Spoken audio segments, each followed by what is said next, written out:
Assalamualaikum warahmatullahi wabarakatuh. Perkenalkan, nama saya Muhammad Khairul Putra Pratama, NRP 171131005. Kali ini di PPT saya akan menjelaskan tentang simulasi Service Design Package atau SDP. Intinya dari PPT saya akan menjelaskan tentang bagaimana merumuskan strategi dalam menciptakan value layanan TI.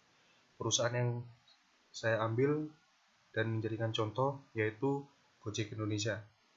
Gojek Indonesia merupakan platform multi layanan dan memiliki teknologi perbayaran digital. Dan beberapa layanan IT yang Gojek berikan kepada masyarakat yaitu yang pertama GoRide, yang kedua GoFood, yang ketiga GoSend. Selanjutnya yaitu utility layanan. Poin pertama, memilih layanan yang dibutuhkan oleh customer. Poin kedua, menjemput dan mengantar orang ke alamat yang dipesan. Poin ketiga, melihat total biaya untuk semua layanan. Poin keempat, melihat lokasi driver. Poin kelima, memilih restoran dan makanan, melihat total pesanan dan biaya kirim. Poin terakhir, mengambil dan mengirim barang dengan cepat.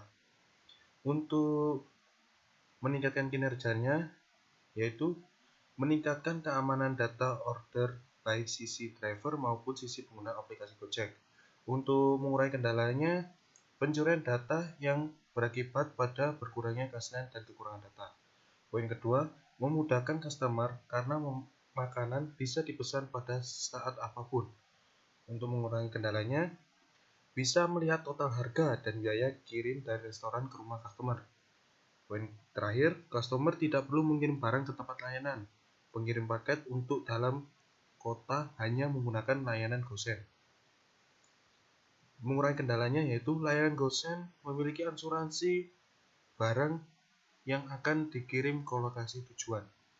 Untuk warranty atau jaminan, availability-nya yaitu layanan selalu dapat digunakan 24 jam dan transaksi bisa dilakukan setiap saat. Dan call center tersedia 24 jam. Kapasitinya, layanan Gojek tidak memiliki batasan pesanan. Continuity-nya, data pesanan akan tersimpan secara otomatis dalam history dan user dapat melihat pengeluaran biaya dalam pemakaian layanan. Poin keduanya yaitu update aplikasi secara berkala. Untuk security-nya ada dua, yaitu Gojek menggunakan security verifikasi kode secara acak melalui SMS dengan nomor yang terdapat di sistem. Poin kedua, menggunakan autentifikasi dua arah, sidik jari, dan PIN. Untuk demand management dalam penggunaan layanan, yaitu pihak pengguna yang melakukan pembayaran dengan metode e-payment. Yang kedua, pihak driver yang menerima e-payment. Yang ketiga, issuer berupa lembaga bank atau lembaga non-bank. Pihak keempat, yaitu pihak pengontrol regulasi atau regulator, berupa pihak yang mengawasi dan mengatur proses payment, yaitu yang pastinya adalah pemerintah. Hal yang dilakukan user untuk GoRide, layanan transportasi sepeda motor yang siap menjemput dan mengantar sampai ke tempat tujuan. Untuk GoSend, layanan kurir yang siap mengambil dan mengantar dokumen atau paket ke tempat tujuan dalam waktu 60 menit saja.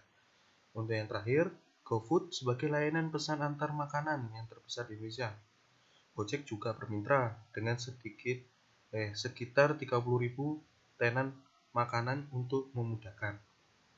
Sedangkan pola setiap aktivitas layanan yaitu kami membuat layanan yang melakukan layanan jika permintaan sudah diverifikasi oleh user, maka sistem akan otomatis verifikasinya.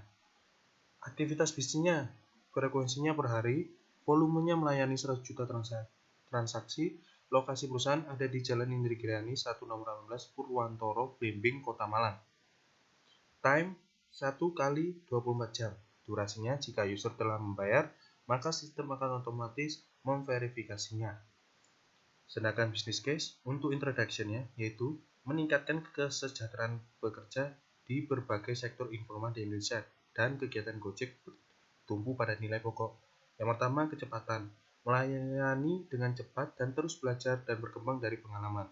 Yang kedua, inovasi, terus menawarkan teknologi baru untuk mempermudah hidup user.